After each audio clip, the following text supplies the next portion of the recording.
Nation! You're now listening to the most opinionated, the most exciting, the most son of a Schmidt. You guys actually do something useful here, right? Like, is anything you do even beneficial to someone? Whatever. Now to the show that literally has tens, that's right, tens of followers. The show that brings the Ozone Radio Network to levels of mediocrity that only Michigan fans would know. This is the Sons of Schmidt, starring Mike Meals and Brandon Zimmerman on the Ozone Radio Network.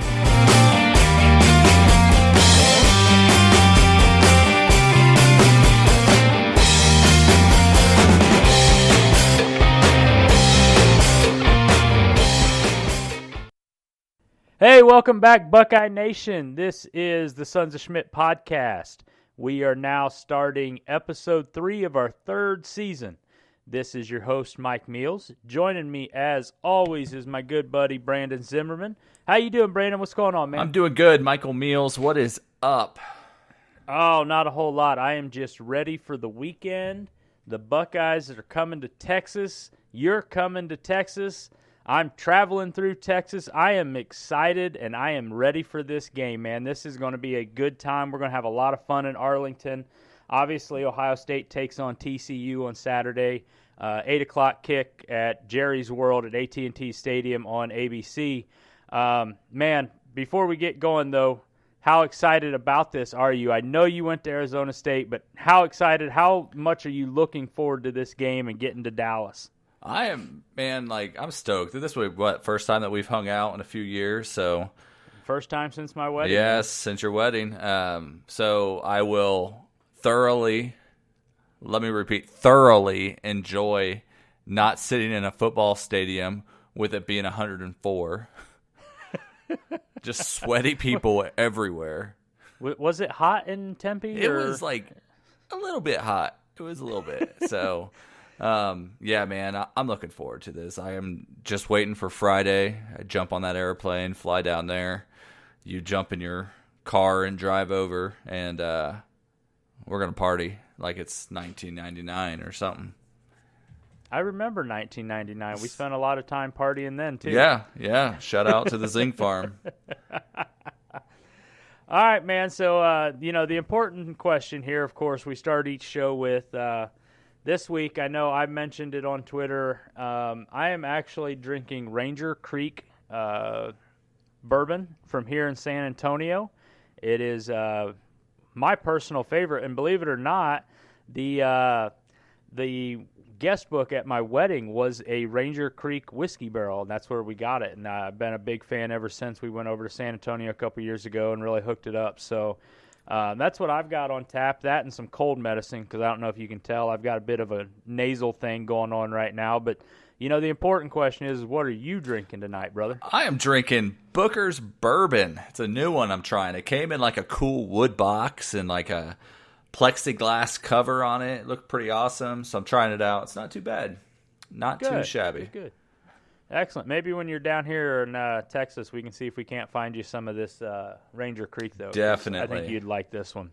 Hey, man, before we get going, 2 things I want to touch on. One, to the 2 listeners we know that we have in North Carolina and anyone else that comes around that's in there, y'all be safe this weekend, obviously, with this big storm coming. It's supposed to be nasty as all hell, but the other thing I have for you, and this is something, it was so funny, I was planning on dropping this on everyone, and then Brandon sent me a text message earlier today about this. So for those of you guys that don't know, we've mentioned it multiple times on the show. The Sons of Schmidt is named after Francis Schmidt. Francis Schmidt, of course, is the Ohio State coach who basically started the gold pants tradition for beating Michigan. He's credited with really causing the statement that is kind of went national since then of, they put their pants on one leg at a time. That's where that all came from. That's how it started the gold pants at Ohio State. Brandon, do you know what is important about Francis Schmidt and this week's game against TCU? Michael, I have no idea. Please, let me know. You're such an ass. So obviously Francis Schmidt was at TCU as their coach before he was hired up at Ohio State. So little tie in there for us. And, of course, like I said, I was planning on dropping that one on you, and then you texted it to me anyway. So kind of ruined everything. But Son of a Schmidt. I know. That was going to be my Son of a Schmidt, too. Dude, so before we get going and we take our little break, we start looking back at Rutgers. Is there anything you want to throw out here one more time? No, I mean, like I mentioned before, I just cannot wait for this weekend. I think we're going to see a pretty high-powered Ohio State team, one like we've never seen before. I've been shouting their praises for a few months now, and people are starting to kind of jump on board with what we kind of knew was going to happen. So just looking forward to that. All right. Well, on that note, we'll take a quick break. When we come back, we're going to recap the Ohio State beatdown of Rutgers this weekend. So we'll be right back.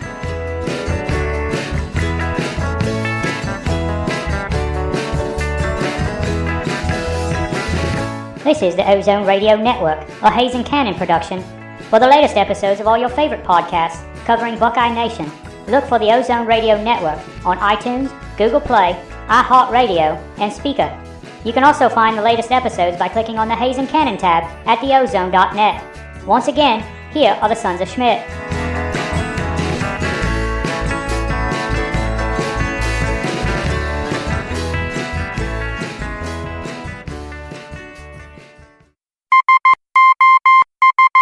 All right, brother man, we are back. As I mentioned, we're going to take a look back at Rutgers. You know, we want to not spend a whole lot of time because, quite frankly, it was an ugly game from a weather standpoint. It was a little sloppy, just, rainy and overcast and nasty out.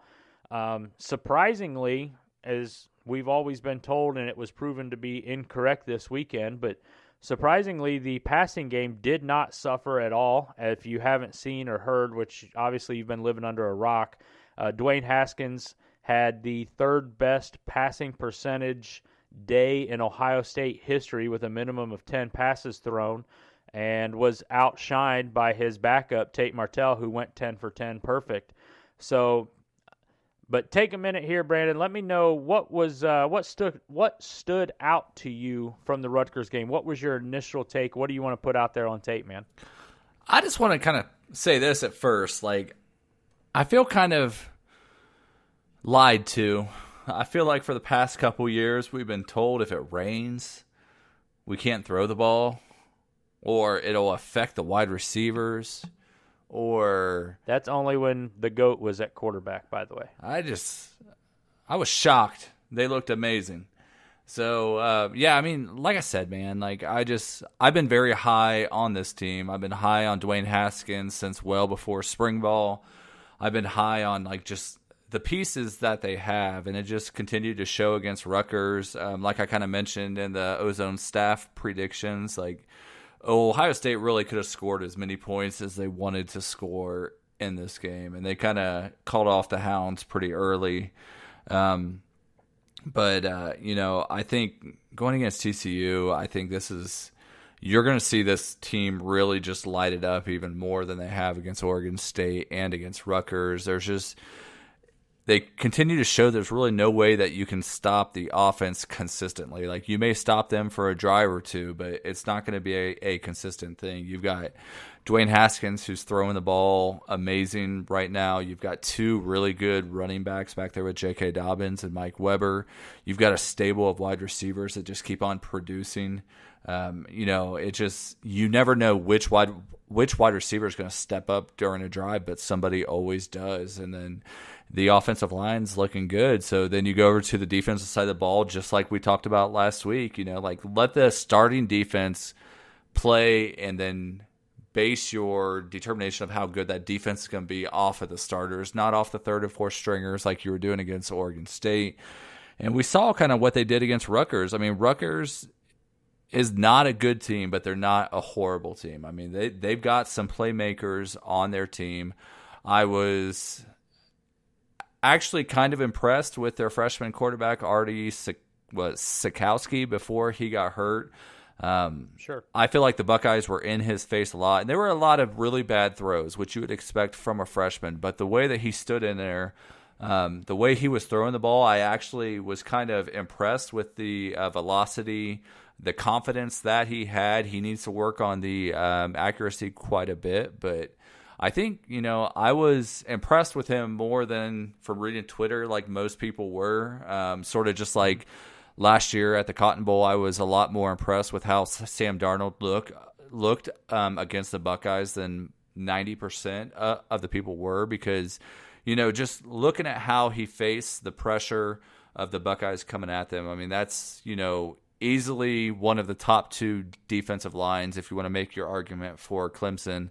And being able to stand in there and make some good throws, and throw the ball hard and be confident, I give him credit for, a 18-year-old freshman. So Rutgers isn't as bad as everyone thinks they are. Just like Oregon State, I think, is going to cause some noise within their out-of-conference schedule, the rest of it in the lower part of the Pac-12. I think they're going to put up some points. So defense looking good, the offense looking good, and I think they're kind of right where they want to be heading into TCU with no injuries. So real quick on Rutgers, I don't know how many people looked at it, but I heard something that was interesting. It made me look at their remaining schedule. First of all, obviously they face a murderer's row in the Big Ten East. But believe it or not, there is a legit chance that by the end of the year, Rutgers is bowl eligible. I think they won 3 games last year. They have a chance to legitimately make it to a bowl game this year. So they're not going to be in a New Year's Eve bowl, but they'll be in like a taxslayer.com bowl or something. There's a real good shot at that. So I would not be surprised at the end of the year if we look back and Rutgers also is bowl eligible. I know one of the things that I had mentioned last week that we had to hope for that would come out of this, and you and I had been talking a little bit here, and something that did not stand out to me in a negative way, and it was something I really wanted to get your opinion on, was when the defense was on the field, I didn't notice Baron Browning like I had against Oregon State. It did not look like he was, out of position and playing badly. And I'm not saying he played bad against Oregon State. He just didn't play good. But he played solid against Rutgers.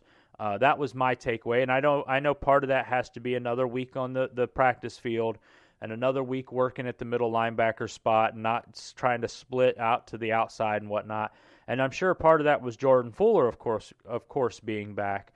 But what was your take on the defense? Let's start over there. What did you think of the linebacker play and whatnot? Well, it's good that you brought up Browning, because he's actually like the one that I kind of paid attention to the most during the game. Because like we talked about last week, he was the one that I was pretty disappointed in. I had pretty high hopes for him, and I just want to kind of watch to see the progression he made. And like you said, I think he really did play a pretty good game. I noticed him filling a lot more of the correct gaps where he wasn't against the Beavers during week 1. He seemed to be a lot more confident moving around. And I actually think that even though Tough Borland's going to be even more healthy for TCU, I wouldn't be surprised to see more Baron Browning out there, just because they're going to need someone a little bit quicker to spy on TCU's quarterback, because he's kind of known for his running. So I thought Baron Browning looked a lot better. Pete Werner was the same way. I didn't really notice him too much, but he was making plays. I thought the defensive line played great. But like you said, I think Jordan Fuller kind of solidifies everything, because I thought Jordan Fuller looked awesome. Like the plays that he was making, the open field tackles were just things that they were kind of missing last week or during week 1. Against the Beavers when he had 2 first-time starters back there. I think Jordan Fuller makes this defense so much better just by him being in there. And then you add in Pete Werner and Baron Browning getting another week of experience going into the TCU game. Tough Borland getting another week of health underneath him. I think the defense is kind of set up to do really well, and I think that the defensive line is going to kind of set the tone and force TCU to do some things that will try to attack the back 7 instead of the front 7. I know we read stuff about TCU thinking they're going to pound the ball down the Buckeyes' throat, which is just silly to me. But I think if TCU is really going to have any success against the Ohio State defense, it's going to be out of more of the pass game and Robinson scrambling after the defensive line gets in there. A lot like Baker Mayfield did last year when he came into Ohio Stadium, where the Buckeyes defensive line seemed to be on top of him pretty quick, but he was able to scramble out and make some crazy throws. I don't think Robinson can make those throws, but I think he'll be able to scramble out and actually run. Okay. Well, what about the offense? I mean, I touched on it with Haskins and Martell's day. I mean, obviously, when you go, I forget the numbers now, was it 33 of 36 overall or something like that? I know there were 3 incompletions. I don't know. Yeah. It was in the 30s somewhere. I can't remember the exact amount. But, you take all that together, you add in the fact that obviously, as I mentioned, it was raining and it was nasty, it was sloppy out. And they actually surprised me a little bit. I know Tate Martell ended up being the leading rusher as he's playing in, basically mop-up duty. But they didn't overly rely on Weber and J.K. Dobbins. They let him have a good, solid day. No big deal there. It was a good work for them. It wasn't anything that was going to get them hurt for TCU. They got their work in, and they basically sat out then. But, the wide receivers all had a decent day. I mean, there was nothing that really stuck out to me as being anything bad anywhere on the offense. But what was your take on the offense against Rutgers? And then before you come back, though, my next question for you that ties into that is how much of this could you tie specifically to the weather, and how much of this was Ohio State or Rutgers talent, and how much of this was trying to keep stuff off tape for Gary Patterson? Well, I think they kind of came out a lot like I thought they would, where I think I mentioned this last week on the podcast, where I really saw them coming out and throwing the ball quite a bit just to kind of get Dwayne Haskins the confidence moving into the TCU game.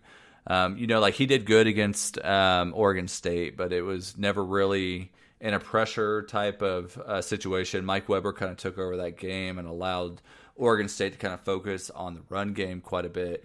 So I thought they would come out and kind of make Haskins be the primary guy from the get-go just to kind of see how he reacts to not having a giant lead. And that's kind of what they did. It was a little more tame than I thought it would be. I thought it would be a lot more downfield passing, but that's because of the rain.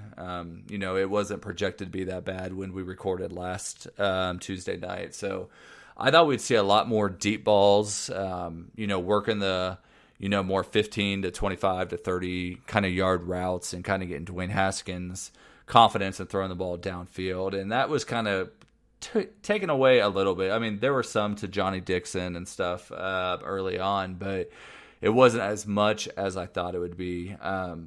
But that was just because of the weather. And then after they kind of established the passing game, they kind of went back to the running game and let Mike Weber and J.K. Dobbins. That's really my only concern was after watching that game, watching J.K. Dobbins in week 1, the Ohio State offense last week, I'm still not completely sold on the offensive line rushing protection. I feel like there's some problems there that may come up at times, but in the grand scheme of things, it's problems for Ohio State fans. We're used to seeing 6, 7, 8 yards per carry, and they're getting 5 yards per carry. So it's not to the point where there's major problems. It's just not kind of what we expect as Buckeye fans. We kind of expect more like what we saw with Mike Weber last week. Well, and part of it, though, also, if you were watching the defense when Ohio State was on the field on offense, Rutgers did a lot of man coverage, and they tried stacking the box. So I think that might have played a little bit with it, too. So, and I definitely think that, too. And that's what leads into, the TCU stuff is how much will that affect? Because TCU does run that 4-2-5, and I'm not sure if you ever played against 4-2-5 as a lineman or of anything, and how that affects. I would think, for the most part, the middle is going to be a little more open than you would against a normal 4-3, and the passing game would kind of be under attack a little more. But a lot of times, in your 4-2-5, your linebackers, you don't have a true middle linebacker by definition of what we're used to. It's usually, more of outside linebackers kind of playing in the middle because they're typically still going into pass coverage or they're covering the flats and stuff. So, yeah, it's a little bit different as an offensive lineman for sure. Which would make sense because, I mean, TCU's linebackers are listed pretty small. I mean, their middle linebacker is listed at 6'2", 206. That's barely a wide receiver for the Buckeyes. Their strong side linebackers listed at 6'2", 212. So, I mean, I think Ohio State needs to look at that, and TCU is not going to be able to stack the box as much as Rutgers did, just like you said. But that's the good thing about this Ohio State offense, and I've been saying it since January, February timeframe, is it doesn't matter. Like, if you want to stack the box like Rutgers did, Dwayne Haskins is just going to throw for 300 yards on you. And, they've got, 10 wide receivers, 8 to 10 wide receivers that they can count on to be out there at any time. And Dwayne Haskins with the ability to throw the ball over the front seven's head. Whereas in years past, we didn't really have that kind of stuff. So if you want to sell out and stop the run, that's fine. Dwayne Haskins is going to throw the ball on you. If you want to drop back and try to stop Dwayne Haskins, you got Mike Weber and J.K. Dobbins that are just going to run all over you. So that's why I just love this team. I think they're set up perfectly between not only talent, but experience and youth. There's the hunger there. And I think this Ohio State team, I've said it before, I think this is the best Ohio State team that we have seen in a very long time. Absolutely. Absolutely. Well, let's take a second here, and we'll do a little recap based off the over-under picks we had for Rutgers. Obviously, we'll start with Haskins. We both took him over 300 yards. We both missed that. However, if you take into account Martell's numbers on top of it and you add in the rain, I'm going to go ahead and call that one a half win for us. we call that a win in Colorado. That's right. On J.K. Weber, we had him at under 125 yards. We both took that one. That one was correct. On Paris Campbell, 100 yards receiving. You had him over. I said under 100 yards. I actually was right, and you were not, so chalk one up for the good guys. At some point, they're going to get Paris Campbell involved on those crossing routes, and I think they're saving it, and I think this weekend is where we're going to see Paris Campbell really just light it up. Very well could be. On defense, we had Chase Young at 2.5 sacks, and I'm going to tell you right now that was a good line that I said on that one. You had said over, but when we were talking, you were saying that he would have 2 sacks. You thought he'd have at least 2, so even though you missed the line, you did call it dead on. I said over, and I obviously was off by half a sack. We should have put his personal fouls at 2, too. There we go, right? We had Jordan Fuller with 1 pick. Both of us went over on that he'd at least have the 1. We both missed it, but I will give you credit here because you did mention that you saw 2 or 3 interceptions being thrown, and we ended up with 2 or 3 interceptions. And lastly, he almost had a really good one. Do you remember that where he was sideways and he brought his arm down? Like that was so close. That was a hell of a play right there by Jordan Fuller. Last one, obviously, was Drew Chrisman. We had him at 2.5 punts. We both thought it'd be under, but I'm going to chalk that one up as a good win, too, because we weren't expecting the rain when we recorded. And we weren't expecting some crappy offense at the beginning, like the first half when it was like 3rd and 10 and they go for a little screen pass. Like, that's not the Ryan Day that I know. That's right. So, yeah, just wanted to recap all that good stuff. Now, one of the things I want to talk to you about before we get into our normal look at the staff and player interviews and the depth chart news, what little bit there was, obviously the big question for Ohio State fans after this week was regarding Chase Young's 2 personal fouls, the 2 that you had mentioned. And obviously he was ejected from the game. Now, this isn't like targeting. This doesn't mean that he's missing any of the TCU games. So that's the good news. Everybody take a break and relax on that. But that was something that was addressed after the game with Schiano.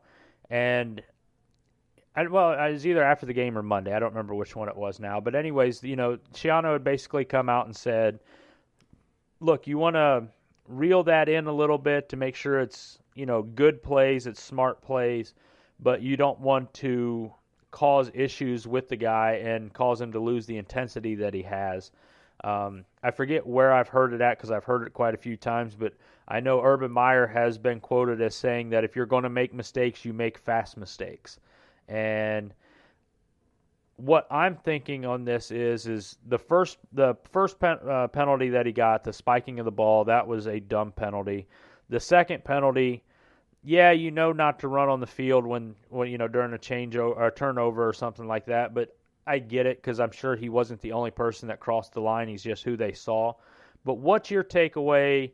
What should Ohio State fans think? And see what do you think is coming out of this? Because I'm sure Mr. Young probably had a couple extra wind sprints to run this week for being ejected or something. Yeah, I mean, I think Chase Young already going into this game was kind of battling some things with the coaching staff based off of his youthfulness. I mean, like if you saw even going into this game, Jonathan Cooper was the one that was out there for the first series. It wasn't Chase Young. So I think the Ohio State coaching staff is just really trying to get Chase Young to kind of rein it down a little bit without affecting his play too much. I mean, they need Chase Young to just be crazy. I mean, like the Buckeyes need that.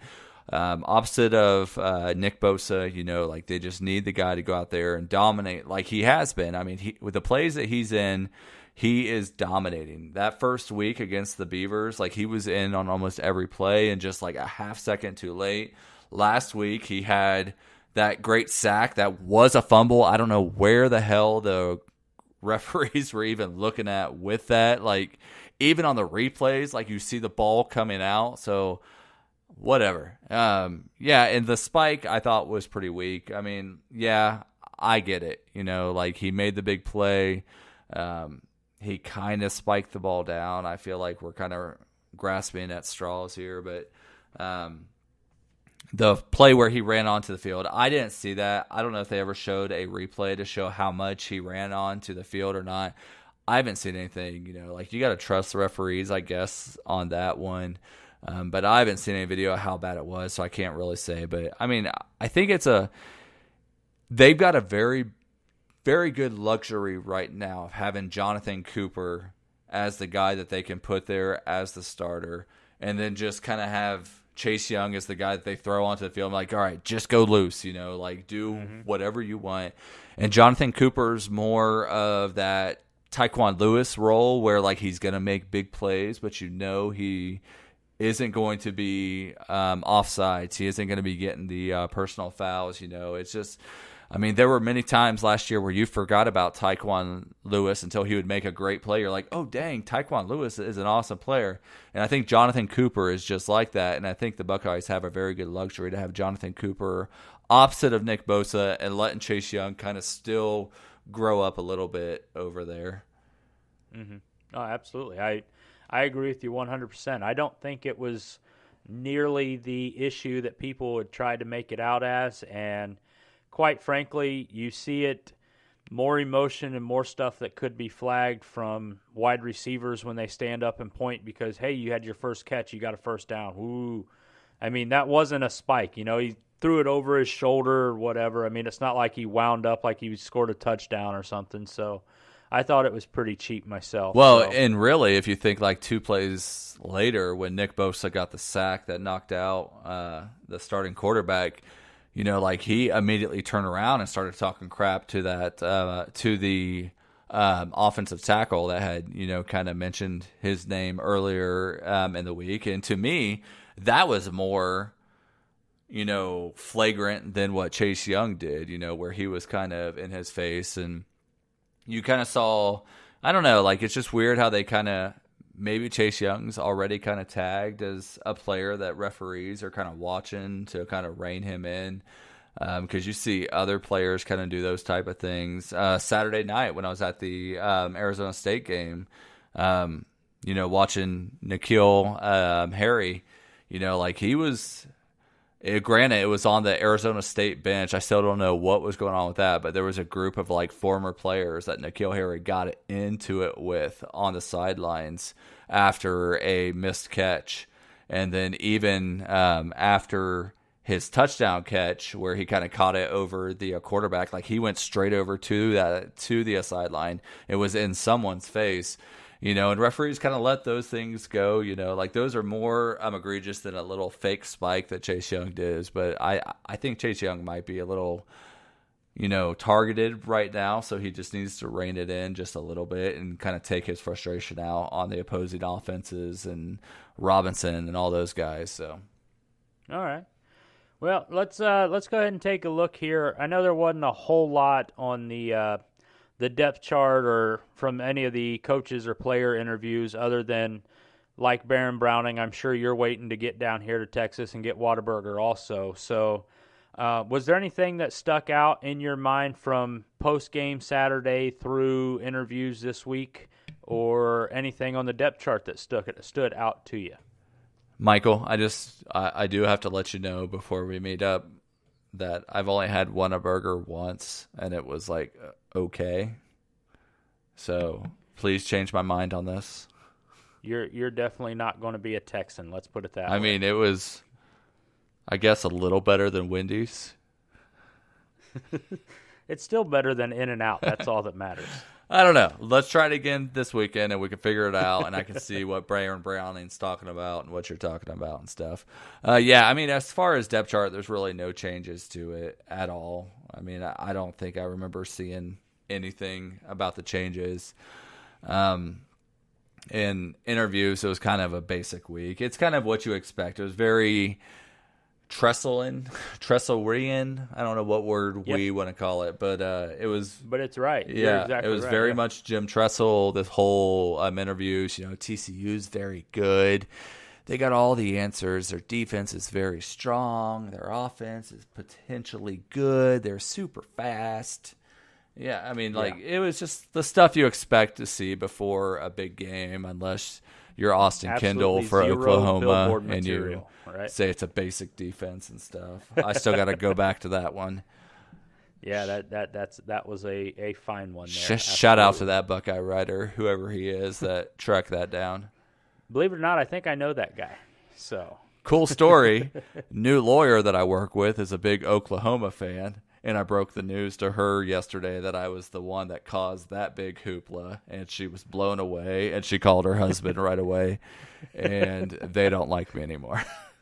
Well, it's understandable. I mean, I don't really like you either, and we've been best friends since high school. Dude, I don't like myself. There we go. The one thing I did want to mention on the depth chart, and I kind of mentioned it in my Hayes Gaze and Cannon Fodder piece this week, and I wanted to get your take on it because the only negative that I could really take away from the Ohio State-Rutgers game was on the punt return team. I've been saying all along, Demario McCall is a very, very talented young man and a great football player. And he's going to be an impact player at Ohio State. There's no doubt in my mind. Obviously, the first punt he tried to return, muffed it this week. That's not a good sign for Ohio State. The primary responsibility of the punt returner is to catch the ball. After that, you can do whatever you got to do, but you have to catch the ball and get the ball back to your offense. C.J. Saunders came in. Nothing outrageous. He had a decent little 20-some-ish yard return, but he was able to field the punt. One last time here, man. What's your take on that? Who should be back there returning kicks right now, and what do you see moving forward with that? Well, I still think Demario McCall should be back there. I mean, I feel like it wasn't talked about enough. I know I'd read stuff leading up, and I know we didn't talk about it last week, but I'd read some stories about this Rutgers punter, so I was kind of expecting him to be pretty good. I mean, he's a Australian guy, which every punter nowadays seems like they are Australian, and he apparently does this crazy stuff with his punts that cause them to curve at the last second and just kind of take weird angles. So I kind of knew Ohio State was going to have problems. That was one of the things that Rutgers was looking forward to, that they may have some sort of advantage. So I knew they would struggle. I mean, even C.J. Saunders struggled there. Demario obviously struggled a lot. We again saw, I think, Ohio State person kind of get in the way of the punt, or maybe it was a Rutgers person, but I don't know. I mean, like, this punter just kind of does crazy things with his punts, and he's kind of known for that. So I was kind of expecting a little bit. It's still frustrating to see, but I mean, eventually you got to, I don't know, like, you got to put it back on the coaching staff at some point, because every year it seems like we are having this problem, you know, whether it's KJ Hill or DeMario McCall or CJ Saunders or whoever the turds were before them. I don't know, you know, like, it seems like they always kind of struggle with the punt returns, and maybe the coaching staff needs to spend a little more time on it. But, you know, to me, I love seeing DeMario back there because I think he can make some great plays. But, you know, sort of like what Ohio State did last year, I kind of lean towards to the person that can just catch the ball, the KJ Hills that, you know, isn't going to give you more than 5 yards on the punt return, but just somebody to catch the ball. Because with this offense, it doesn't matter if you get the ball on the 5, 10, or the 50. They're going to freaking score. So, like, Dwayne Haskins is going to put them downfield. J.K. Dobbins, Mike Weber are going to run it in. So, I mean, at this point, as much as I like McCall back there, I just want someone that I know is going to catch that ball. They can fair catch it every freaking time, and I don't care. Yeah, I think McCall's going to get his reps, but I think the answer right now is you have to put C.J. Saunders back there, at least to start with. So, all right, man. Well, let's go ahead and put a bow on Rutgers, and we'll move forward, and we're going to go take a look at TCU and the game Saturday. But before we do that, we have a new sponsor this week, and by the way, hat tip to whoever it is at the ORN that's finding us these sponsors each week from the opposing cities, because you guys are doing a great job. But this week, Mama's Pizzeria of Fort Worth is sponsoring the show. So we'll take a minute and we'll be right back.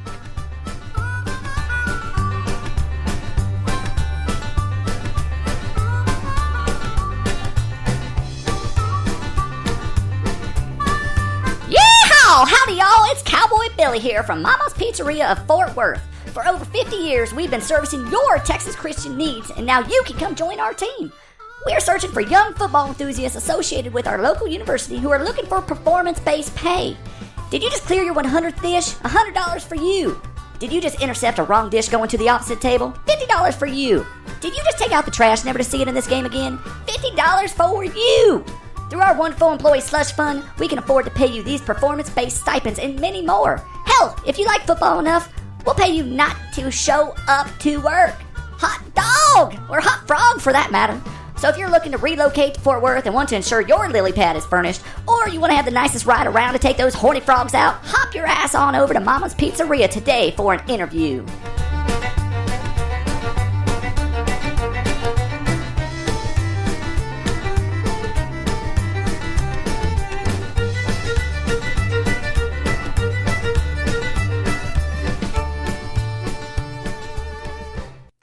All right, brother.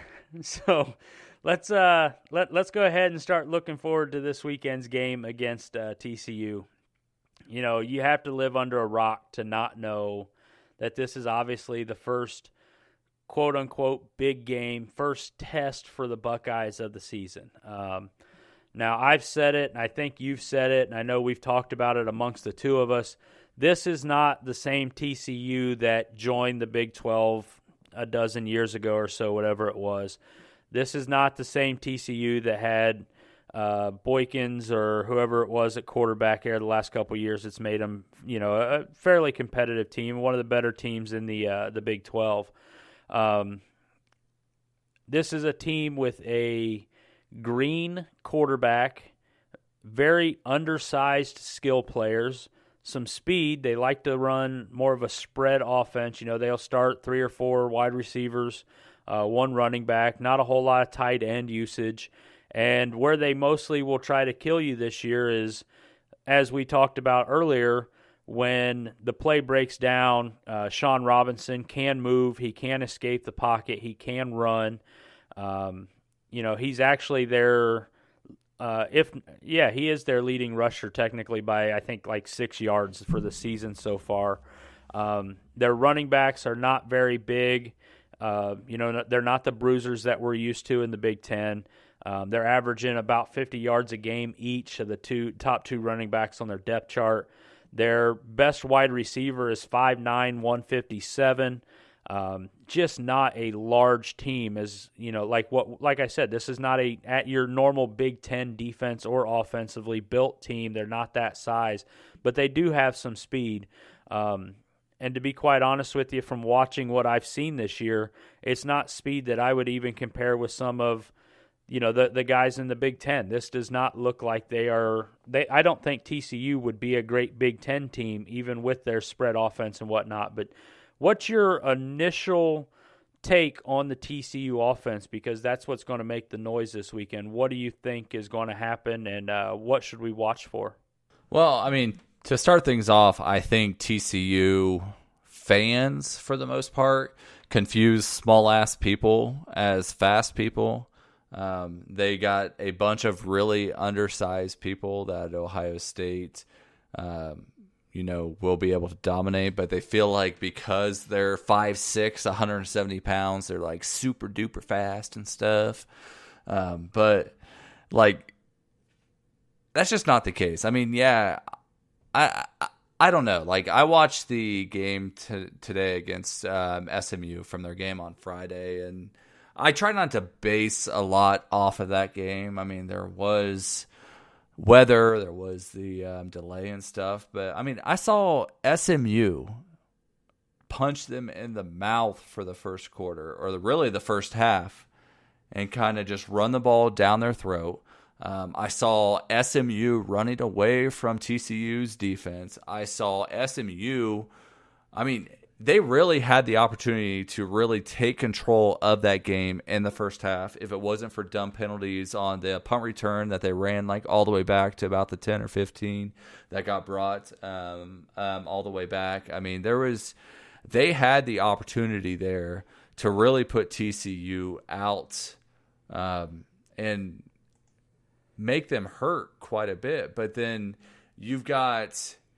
so to me, it's like, if SMU can punch you in the mouth in the first quarter, what is Ohio State going to do to you, where they've got actual talent and a team that is very good offensively in the first half to come out and kind of punch people in the mouth? I mean, they're outscoring opponents, 77-14 in the first half so far this year.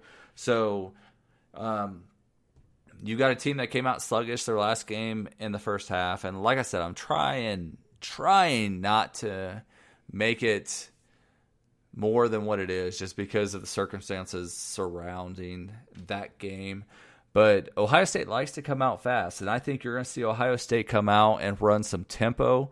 They've showed at times this year that when they want to run tempo, they are going to dominate teams, and that's what they did against Oregon State to start off with. That's what they did against Rutgers for a little bit, and I think that's what they're going to do against TCU, is that no matter how good that TCU defense thinks they are not going to be able to go with Ohio State's high-tempo offense of playmakers all over the field for more than a quarter, So I think Ohio State's going to be able to wear them out, and I think that's what Ohio State's going to try to do, is just come out and run tempo, and they've got the defense to kind of shut everything else down. And I mean, gosh, like, I am trying, like, from my inner souls to give TCU some credit here, and I just do not think they are a good team, and I think Ohio State's going to come out this first half, and I think by halftime, Ohio State's going to be up pretty big, and I don't think you're going to see them call off the dogs like you have in some of the games past. I think you're going to see TCU kind of be the scapegoat for Ohio State's anger, for showing what they can do to teams. With that said, I think Ohio State's in a no-win situation with this game against TCU, but that's something we can talk about later if we have time. So, a couple notes. Obviously, SMU is a rivalry game for Texas Christian. It's the the iron Yeah, they're playing for like a skillet. skillet or something, right? Yeah, right. Get in the kitchen. Yeah, right. But so there was the delay. I give them that. It was nearly 2 hours for lightning and everything, so they were a little slow getting started. But like you mentioned, that game was 14-12 at halftime. And TCU, even though they were leading, it's not like it was a dominant 14 that they had roared back on. It was not an impressive game. So part of it, I'm like you. I tried not to put too much into it because it is the rivalry game and because of the weather. But again, it's SMU, and SMU has not been good since they got the death penalty. TCU being a Big 12 team, they should be light years ahead of their crosstown rival, and that's all there is to it. And they're not. TCU's other game this year is against Southern, and when you put those two games on the schedule, and then you look at the stats that they have put up, Sean Robinson, their quarterback, he's got 300 yards passing for the year, 4 touchdowns, 1 pick, 10 yards a carry on 10 rushes, 3 touchdowns, but it's nothing overly impressive out of a player when you look at the talent that they've played against. Their 2 leading running backs, like I mentioned earlier, 105 yards on the year and 102 yards on the year. No touchdowns between them.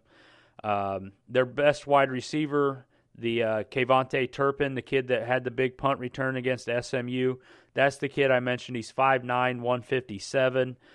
Their next best receiver is 5'11", 195.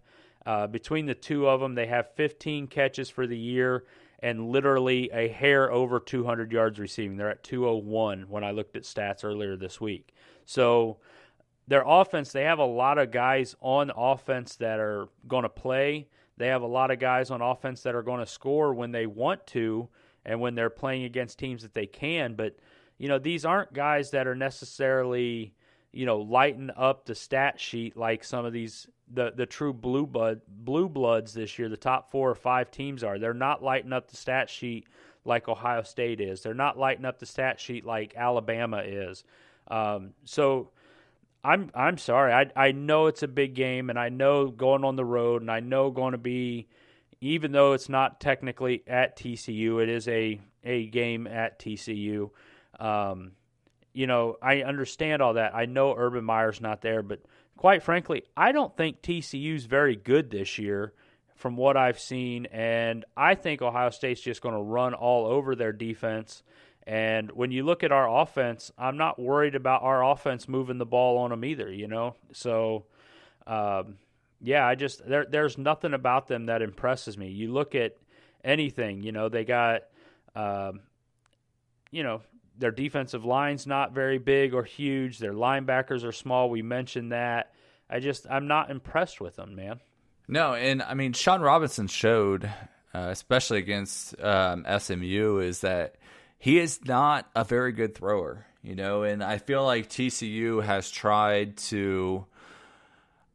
I think we'll see a different Sean Robinson on Saturday. So I feel like TCU has really tried to bottle him in and force him to kind of throw the ball a lot more. I mean, there were some times early on against Southern Methodist that, Robinson had, a good 10, 15 yards in front of him with nobody around, and he still stood there and tried to throw the ball. I'm hoping it's because the coaching staff told him not to run the ball and stuff and really work on your throwing, because if his decision-making skills are really like that, I'm super stoked about how Saturday is going to go. But I feel like they kind of wanted him to work on his throwing, and they know that he can run the ball. A lot like what, Ohio State used to do with Braxton Miller and stuff, we know you can go out there and run for 100 yards every game, but we need you to kind of throw the ball and learn how to throw the ball and not, before we get into these games. And I feel like that's what TCU is kind of doing. So I think we'll see a lot more running from Sean Robinson. I think we will. That's why we need a lot more Baron Browning, like I was saying, there at middle linebacker, where he can kind of spy him. I don't know if Tuff Borland is quick enough, especially coming off of his Achilles problems, to spy Sean Robinson. But then again, you may be okay with going somewhere like Tough Borland there because you've got guys like Malik Harrison and Pete Werner who are a lot faster than most other outside linebackers. So it'll be... Well, and also Baron Browning can move outside if that's the case, too. I mean, the Buckeyes have the options there, and I think that it'll be interesting to see how their linebacker crew kind of plays out. I mean, we know how their defense is going to play out. I think we'll also see a lot more nickel linebacker than we have in games past, where I think it sounds like Shaun Wade will probably be that third guy, where Shaun Wade will be out there some way as the nickel guy. You've got Okudah and you've got Arnett on the one side. You've got Kendall Sheffield on the other. Do they bring Okudah in to be the nickel, or do they leave him outside like they did before and have Arnett be the nickel guy? I think we'll see a lot more linebackers. So then what does Ohio State do with their linebackers? Because they're going into that nickel. I think you see Malik Harrison out there. Probably Baron Browning would be my guess, would be the two guys that the Ohio State kind of relies on the most, especially with the speed of TCU. But, I mean, gosh, man, I'm so not impressed with TCU after watching their first two games. And I know I probably sound like a TCU fan because they're saying the same crap about Ohio State, which is crazy to me. But, you saw a team struggle at times against two really shitty teams. And, they're at home, but I wouldn't be shocked if Ohio State has more fans in that stadium. So, is it really a home game? Yeah, it won't surprise me to see a lot of scarlet and gray on Saturday night there. I know, obviously, besides you and I, there's quite a few people that I've talked to I know are going down for the game. So, it would not surprise me to see that, especially the way Ohio State fans travel. And, I know there's a lot of the alumni associations between Houston and Dallas and even when you get into like Oklahoma or Northeast or Northwest Louisiana, there's quite a few of the Ohio State alumni around there. So, I don't know how much of that's going to be a home field for TCU. And then you add in the fact that they were all complaining about the price of tickets. And it's like, that's what Ohio State fans pay all the time. So it would not shock me at all, to be honest with you. So, before we go and pick our over-under stats for the week, is there anything else you want to put in here on this game? No, screw you, TCU. I don't like you. That works. Good wrap-up for me. All right, man, so over-under this week, we're going to have a little bit of some same and a little bit of some different here for you to switch it up. But first things first, obviously, is going to be Dwayne Haskins. Over-under 300 yards passing. All of the overs. He is going to get over 300 yards. I think we're going to see Dwayne Haskins play a lot more than he normally has. And I think I would not be shocked to see him go over 400 yards in this game. I think this game, and, prelude to what I'm going to say in a little bit, I think this game will be closer, obviously, than what Ohio State's had their first two games scoreboard-wise. It's not going to be a 52-3 blowout in my mind, but I see Haskins is going to play a lot more, so I'm definitely going to take the over on 300 yards passing. Now, this one, I wanted to go back to Weber this week, but J.K. Dobbins is playing at home. He's only a couple hours away from LaGrange, where he's from. So we'll go with J.K. Dobbins in the state of Texas, over-under on 125 yards rushing for J.K.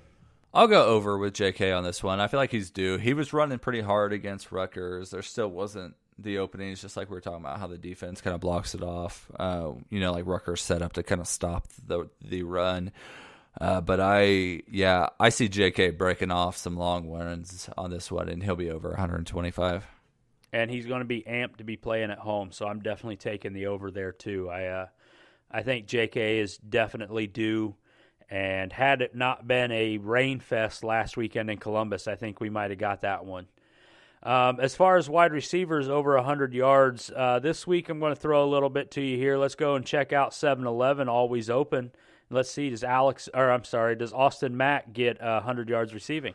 I'm actually going to go under on this one. I'm a huge Austin Mack fan. I think he will I could see him catching 8 passes this game, but I feel like it'll still be under 100 yards. I feel like there's the guys like the Johnny Dixons and the Terry McLaurins and the Paris Campbells that'll open up things downfield, and Austin Mack is more of that underneath guy. So I'm going to go under.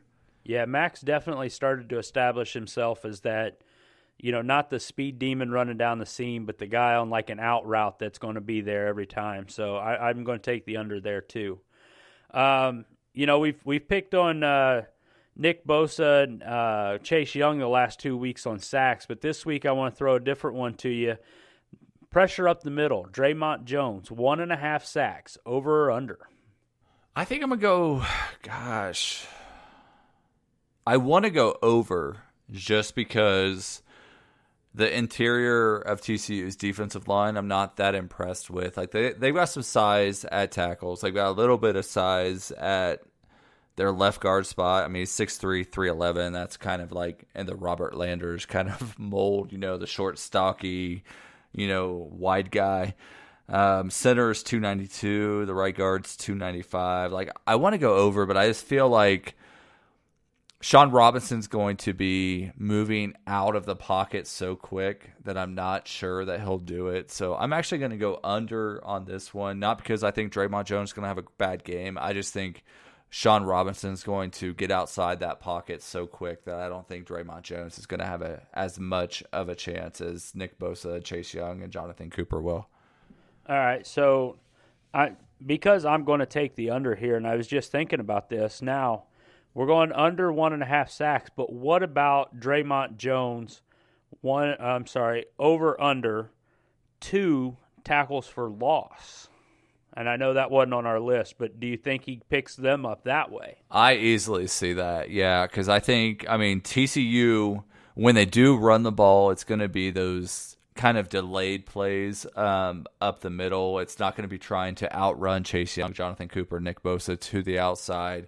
It's going to be trying to have enough time for those guys to get a little bit wide and then running backs go up the middle. So I easily see Draymond Jones getting more than that for tackles for loss. Okay. Yeah, because that was my thought, was he's going to have, he's going to stop up the middle. They're going to be able to stop the running game. So I could see the over on the tackles for loss for sure. Last one for you here.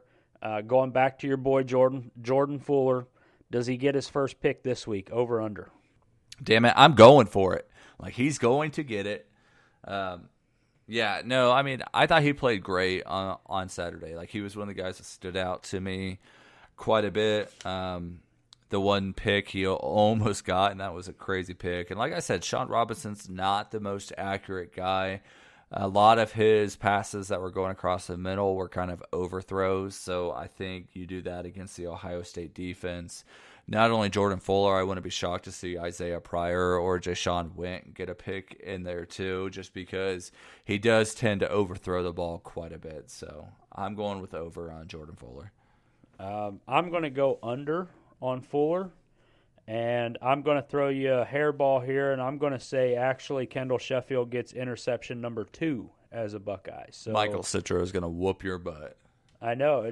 I finally got one that I could bring up, and he still wasn't happy with Sheffield. So, all right, man. Well, let's go ahead and take a quick break here, and when we come back, I'll start your Son of a Schmidt. We'll get that all going, and we'll go from there, man. Ladies and gentlemen, it is now time for your favorite weekly segment. Son of a Schmidt. Son of a Schmidt. Son of a Schmidt. Son of a Schmidt. Son of a Schmidt. Son of a Schmidt. All right, Banana Ramadan. What's your Son of a Schmidt this week? What do you got for us? Let me hear your rant. As this week's gone on, I think more and more I want to do my rant on TCU fans. Just because, y'all aren't freaking relevant. I feel like all off season we kind of heard about how, I forget which even crap ass website it was, talking about how TCU's one of the top 5 programs in college football, and they are up there with the Bamas and the Ohio States and all them. No, you not. You are not. Nobody cares about TCU. And as I mentioned before, this is a freaking no-win situation for the Buckeyes. Like, the Buckeyes go into Dallas and whoop TCU's ass, and it's like, oh, TCU was overrated. They go in there and they barely beat TCU. It's like, oh, they barely beat the 15th or 16th ranked team. They're not that good. They lose, and they lost to a shit-ass team. You know, like, it's just like Ohio State's in a no-win situation with this. But I really didn't care about it too much. I just wanted to go watch some fun football with my best friend. And, you know, like, we're going to go down there and have fun. We got, like, you know, unlimited booze, unlimited food for the game. It's amazing. Which is good because I'm a fat guy. Yeah, and I like to be a fat guy in my person, but then I work out all the time. So it's going to be awesome. But then, like, it really wasn't affecting me too much. But then I've just been reading stuff the past couple of days just nonstop about how TCU is just talking shit about Ohio State. And it's just like, come on. Like, where are you guys even getting this? You know, like, TCU is the fastest team in college football. You're like, what do you mean they're the fastest team in college football? Like, what are they is even the fastest team in the Metroplex? Yeah, like, what is this based off of? I saw SMU running away from you all. You know, like, how fast are you guys? Like, yeah, Texas has some great talent. Like, Mike talks about that all the time, you know, like how good high school football is in right around Texas and stuff. And no one can deny that. I mean, Ohio has good stuff, but Texas is way better than Ohio is. And I'm not even going to sit here and try to argue that. But then when you sit there and say, like, how Ohio State doesn't have the speed that Texas Christian does, but then, like, you look and, like, Ohio State's pulled the best players from Texas for, like, the past 2 or 3 years. Like, where's the speed coming from? Like, you are confusing 5'6" dudes as being the fastest guys alive over 6'2" Kendall Sheffield, who's won, you know, NCAA tournaments and championships in track and field. You confuse it with Paris Campbell, who is 6'2", 220, running a 4.3 40. Like, your speed is nothing. Just because you're fast doesn't mean you're... Just because you're small doesn't mean you are fast, you know? So TCU's just been killing me these past couple weeks, and I get it, you know? Like, you want to be a fan of your team. You guys want to be relevant. You guys have Texas there for the taking. The Longhorns are kind of down right now. Baylor's down. A&M's down. Everyone's kind of down. You guys want to, you know, flop your manhood out there and measure it and see how fast it is. But, like, just be a little realistic with it, and y'all are getting your asses kicked this weekend. Son of a Schmidt. Well, you know, it's funny because we were talking about this as we were preparing for the show. So you can do the list. Like, where does Texas Christian end up as far as the best teams in Texas? Because are they better than the University of Texas, yes or no? No. Are they better than Texas A&M? Texas A&M is playing pretty good. No. Are they better than Houston? Houston just whooped up on Arizona, who was a bowl team last year. I'd say no. Are they better than Baylor? Well, possibly. I'll give them that one. Are they better than Lake Travis High School, Katy High School, North Shore, Allen, McKinney High School, any of those? Because I want to say no. I'm not sure they are. I mean, you know. But they're so fast, Michael. I know they're so fast, but DeAndre Glass, the senior running back at Katy High School here where I'm at, just went for 327 yards on like 10 carries last week. So, you know, he's pretty fast too. So, look, I'm not going to sit here and argue that, you know, a high school team can beat a college team, even though that's probably the case with some colleges. But TCU, you're right, man. They are not the class of this state in football. I mean, period. So, you know, that's a good rant, man. I like that one. All right. So now my turn. This week, I have an issue that I want to take up with certain writers. Yes, you. Specifically you, Brandon. No, in particular, AP poll voting writers. I get it. Ohio State hasn't played a true challenge game yet. I get it. Ohio State had some baggage this offseason. I get it that you probably don't watch all 25 teams that you're ranking or 30 teams that you're ranking or whatever. But over the last couple of weeks and looking at the different polls as they've been released, and the writers released their polls and put it out there, there was one guy in San Jose, I believe it was. Was it San Jose or Boston? But he had the Buckeyes ranked 25th.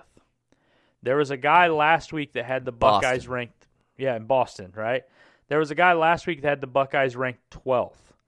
Look, if you're going to be a writer and you're going to have a vote in the AP poll, which, first of all, I'm a firm believer that preseason polls in the first couple weeks, you shouldn't even be doing polls because you don't know what the teams have. There's no preseason to watch. But put your bias aside and rank the teams as they are. Find the teams that you truly believe are the top 1, 2, 3, whatever, and rank them accordingly. Do I think Ohio State's better than Wisconsin? Absolutely. Do I think Ohio State's better than Alabama? I'll be honest with you, I think Ohio State has a shot at Alabama right now. Do I think Alabama is the better team as it sits right now, these two teams 2 weeks in the season? Absolutely. Clemson, I don't know. Clemson didn't look fantastic against Texas A&M, but they still came back and won. Clemson's obviously a very talented team. Is Ohio State better than Notre Dame? Hell yes. Why you have these guys ranked like this is just ridiculous. Like, you are literally just putting this stuff out there to get people to click on your article, to go to your page for the newspaper, and then at the bottom of it, to make it worse, is where it says, by the way, this newspaper is now charging a subscription fee to read everything online, so please subscribe or donate. Well, if you're having to get, donations and people to pay to read your stuff online, then obviously you're just trying to make noise to get get clicks, and it's annoying. We talked about it. You ran it on this earlier this year as far as like the ESPN guys, the Clay Travises and those guys doing it. I get it to them to the extent that that's what they do. That is their purpose in life. That ESPN is entertainment first and then sports. Clay Travis is out there just trying to raise ad revenue. But if you're an AP voter, you are actually influencing a lot that goes into college football every week and towards the end of the season and bowl matchups and teams that are making it into the college football playoffs. Put the bias aside and rank the damn teams. If you think Ohio State's the 4th or the 5th or the 6th best team, I'd buy that. But nobody in their right mind in this country that's watched any college football this year is going to sit back and say, yeah, Ohio State's the 12th best team in the country. I mean, come on now. You have to be more legit. If you're trying to be a legit writer, be legit. That's all I'm saying. So, Son of a Schmidt.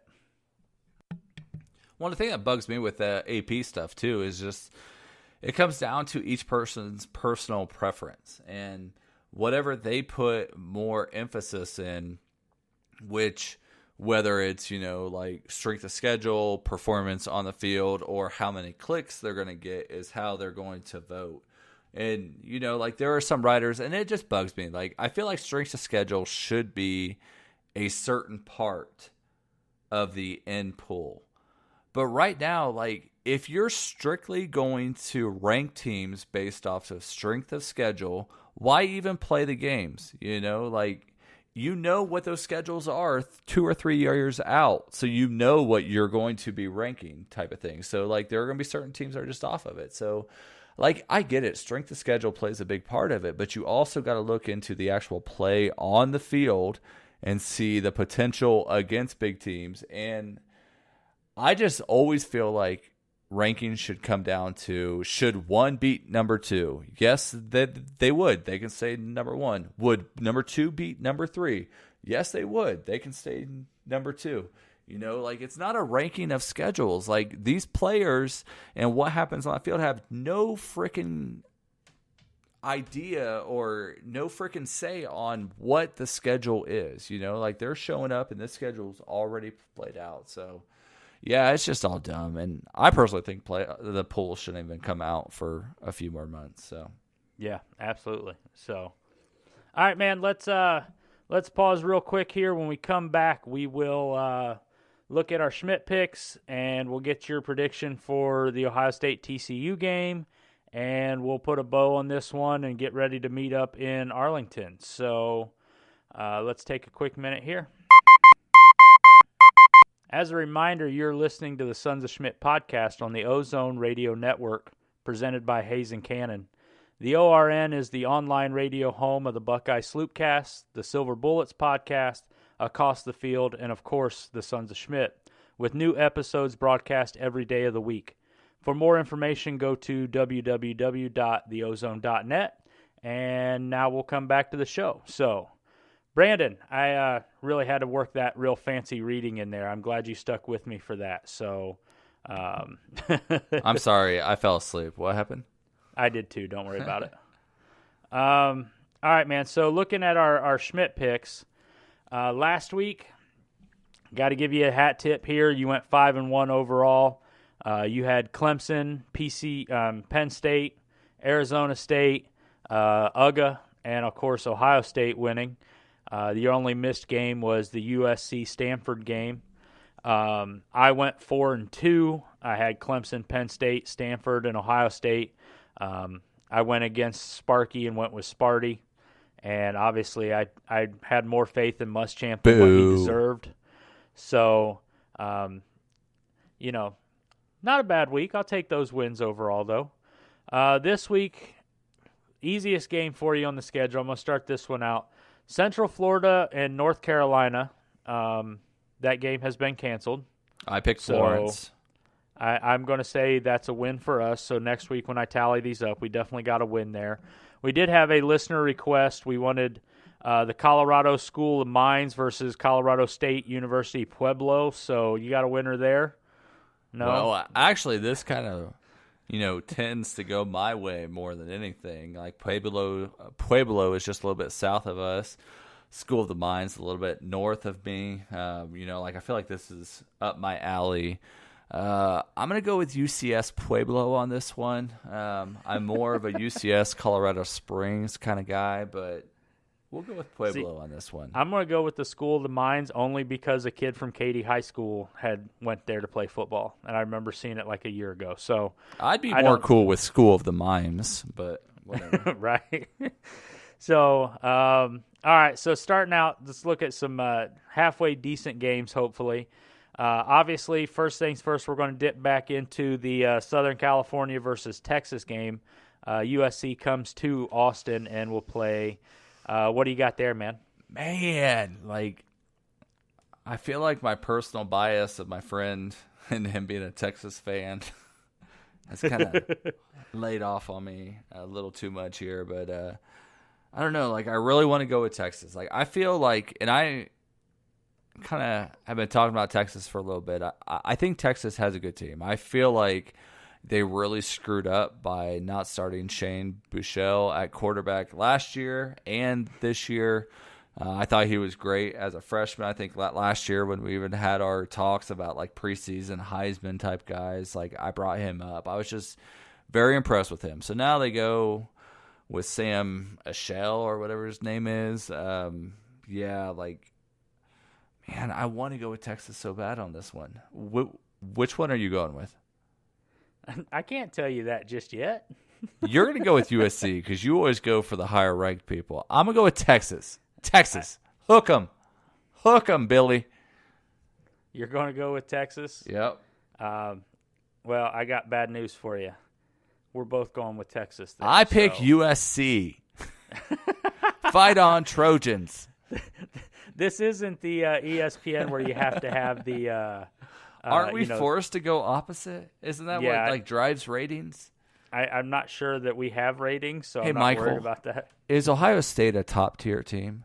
I'm not real sure. All right, man. Number 12, LSU travels to Auburn. What do you have in that one? This one's another one that's tough because I feel like I'm emotionally bonded to LSU and Joe Burrow here. I'm not a big fan of Auburn. I'm also not a big fan of LSU as a whole team. I feel like both these teams are very overrated for how good they are. I think the world of Joe Burrow. I think he's a great quarterback. I think LSU's got a good team in place. But I got to go with Auburn and just being at home here. I think this will look like a big win for them by the end of the year. It won't be as big of a win. I would love to have Coach O like mic'd up for this game, but if this game was in Death Valley, I'm going to LSU. But going to Auburn with Joey in his third start, I've got to go with Auburn here also. So, and the fact that they don't let him throw the frickin' ball. Yeah, well, and the fact that his wide receivers really aren't that good. They drop everything. Right? All right, man. A game more suited towards your taste because it's out there on the West Coast. Boise State and Oklahoma State. What do you got in this one? This is another tough one. I think it's going to be a high-scoring game. I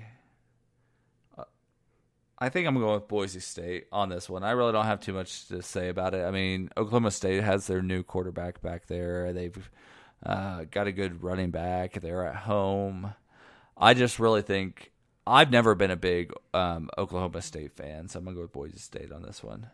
See, and now just to throw your theory into a tailspin, Oklahoma State was ranked lower than Boise State, and they're at home. I'm taking Oklahoma State here.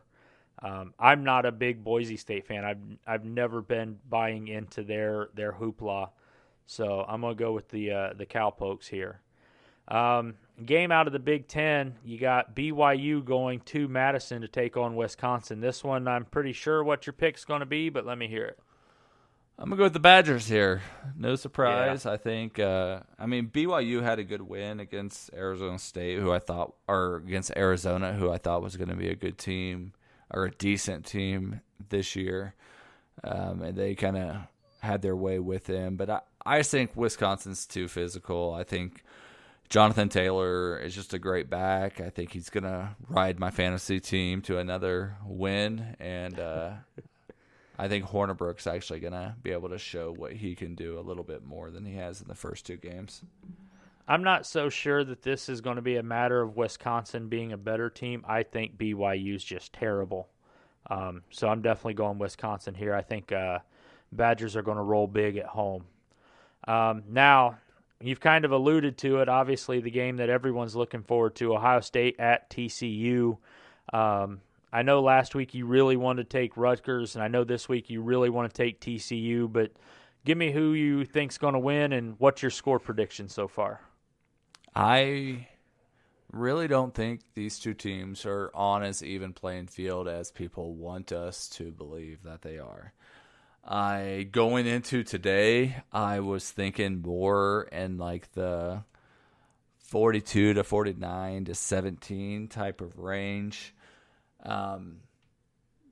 After, I don't know, like I just hate TCU fans now. So, and I think Ohio State players will see it too. I truly believe this is going to be a blowout if Ohio State wants it to be. And I think it could easily be more in the 56 to 62, God, it's going to be a lot. So I'm going to go 56 to 17. I think Ohio State outclasses TCU in every aspect of the game. I think their undersized defense will struggle to stop the Ohio State offense. I think their undersized offense will struggle to do anything against Ohio State's defense. And I think there will be a lot more Ohio State fans there to make it more of a home game. Yeah, Ohio State's winning this game. Okay. Now, I know earlier this week when I did my way too early prediction at the start of the week before everything came out, I had mentioned that I think this is going to be a 3-score win or better for Ohio State. I think initially my first pick was like 45 to 24, somewhere right in that range. And then as stuff started to come out, I started looking more into the like the point spread and whatnot. And right now, Vegas had this game when I last looked. It was only a 14-point spread. So they seem to think that it's going to be closer than what we're believing. But I'll be honest with you, I think you're pretty much dead on there with the 56. I'm going to say just a little bit more. I think we finally see some more Sean Nurnberger. So I'm going to go with 59, and I would not be surprised to see it be 59-21. So, yeah, obviously TCU's not going to win this game. They're not on the same talent level as you mentioned, as we've talked about all podcasts. So I don't see it being as close as even Vegas is saying right now. So if you have some internet monies, this is a good one to go bet on Ohio State. Yeah, so take that money and run. Yeah.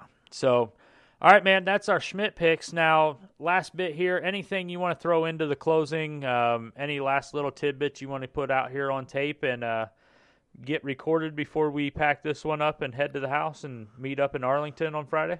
Nope. Mike and I is going to figure out what we're going to do on Friday night. Anyone's willing to meet us up, I'm sure we'll put something out on Twitter, and we can have a Twit Fam drink fest on Friday night.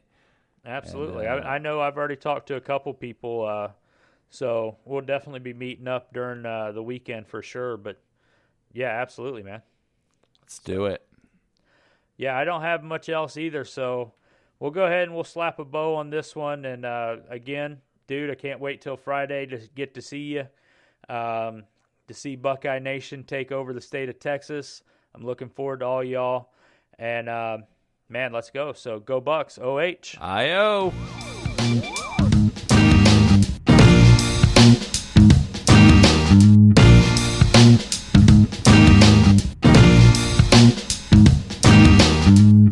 Buckeye Nation, make sure you're getting the latest news and episodes from the Sons of Schmidt podcast. You can like us on Facebook at facebook.com/Sons of Schmidt. You can follow us on Twitter at Sons of Schmidt, or email the show, sonsofschmidt@gmail.com. And look for us on Hayes and Cannon at theozone.net.